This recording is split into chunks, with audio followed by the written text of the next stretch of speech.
C'est la troisième fois que Fiat tente d'engager une boîte de vitesses qui ne nécessite pas l'utilisation d'une pédale d'embrayage dans l'Argo.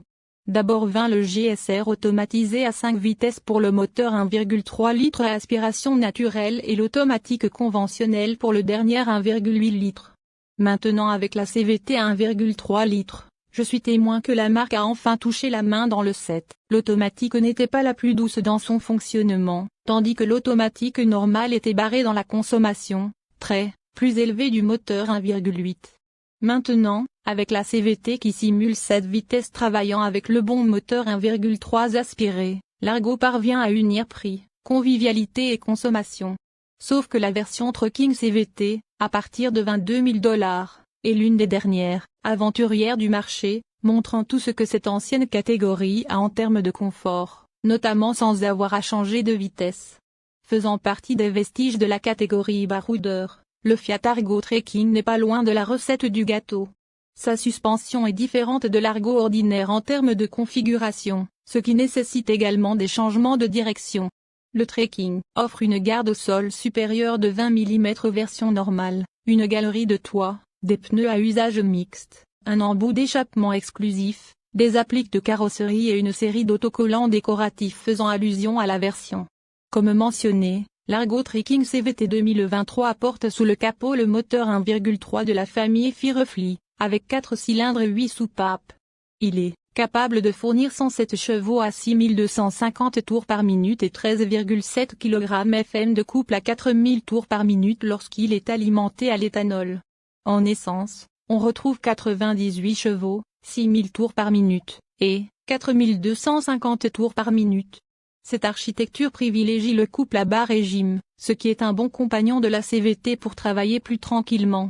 La transmission automatique, à rapport à variation continue, CVT, propose une simulation de 7 rapports, mais auquel on accède par le levier, car il n'y a pas de palette derrière le volant pour les changements en mode manuel sur l'Argo.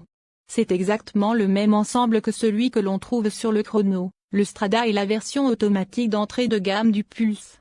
Avant de recevoir cette transmission, l'Argo Trucking à transmission manuelle disposait déjà de séries d'éléments tels que la direction avec assistance électrique, la climatisation, le trio électrique, la peinture bicolore, les anti-brouillards, les jantes alliage léger 15 pouces, le centre multimédia avec 7 pouces avec connectivité via Android Auto et Apple CarPlay, filaire, caméra de recul, réglage en hauteur du volant et du siège, conducteur, contrôle de stabilité et de traction, assistant de démarrage sur rampe et seulement les 2 airbags frontaux obligatoires.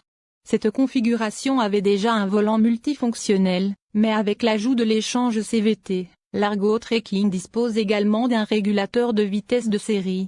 L'unité sur les photos était toujours équipée de la seule option de la voiture, le pack Trekking Top, qui ajoute des sièges en cuir, la climatisation numérique, un volant gainé de cuir et une clé face à face avec démarrage par bouton poussoir pour 5 000 $. La couleur grès Strato avec toit noir ajoute 2 600 $ et porte le prix final de la voiture testée à 22 500 $. Les aventuriers sont nés comme un pont entre ceux qui ne veulent pas d'une voiture ayant qui finit par être jugée par nos rues et un vu que vous ne pouvez pas acheter par manque d'argent. Les années ont passé et cette réalité est toujours d'actualité. Vous arrivez à un Argo Trucking parce que vous voulez quelque chose de plus élevé qu'un Argo normal, mais vous n'avez toujours pas 22 000 $ à dépenser pour un Pulse Drive CVT de base, qui n'a pas de jantes en alliage ni de caméra de recul.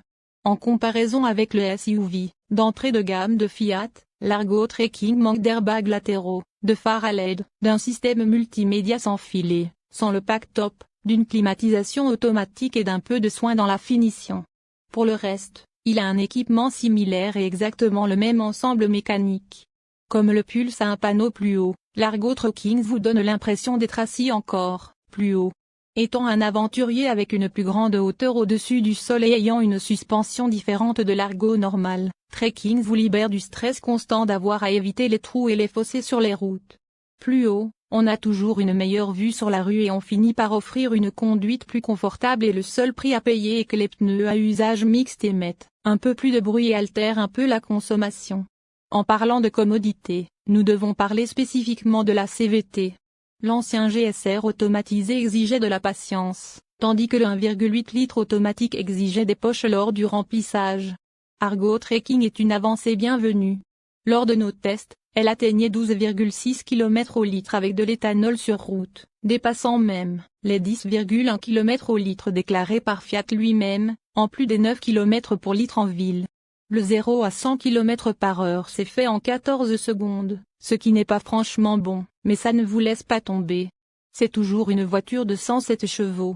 Le fait qu'Argo Trekking avec transmission CVT ne vous dérange pas pour rien, il fonctionne simplement sans attirer votre attention. À moins que vous n'appuyiez assez fort sur l'accélérateur, le régime ne montera pas.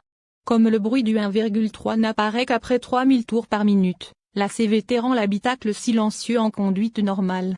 Si nécessaire, il tournera aussi haut que possible et extraira autant de puissance que possible du moteur, puis il fera beaucoup de bruit. Il y a un mode sport si vous voulez plus de performance, déclenché par un bouton sur le volant.